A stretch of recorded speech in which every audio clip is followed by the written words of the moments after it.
لو أنت كسول وعاوز حاجة مش فيها تعب، هاقول لك أبسط طريقة تعمل بيها حملة إعلانية ناجحة. بُص يا سيدي، أيًا كان هدف الحملة بتاعتك، سواء هدفك زيادة المبيعات أو هدفك الوصول لعدد أكبر من الأشخاص، تدخّل traffic على الموقع، تعمل conversion على الموقع، أيًا كان هدفك إيه، هتركّز على 3 محاور رئيسية.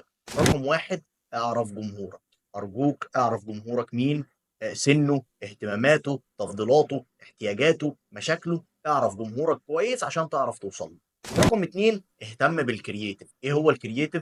الصورة أو الفيديو أو التصميم اللي هتحطه في الإعلان، الكلام اللي هيتكتب فوقيه لازم تهتم بيه كويس جدًا ويكون بquality عالية، ويكون الرسالة اللي في التصميم أو في الفيديو أو في الصورة مناسبة لجمهورك اللي أنت عرفته وفهمته كويس. رقم 3 حدد الميزانية بتاعتك بشكل صحيح. شوف أنت عايز توصل لأنهي منطقة، أنا عايز أستهدف القاهرة، عايز أستهدف القاهرة والجيزة، عايز أستهدف مصر كلها، وضبّط الميزانية بناءً على المنطقة اللي أنت هتستهدفها. وعلى الأقل، على الأقل إعلانك ما يبقاش أقل من 2500 جنيه في ال10 أيام، ده أقل رقم.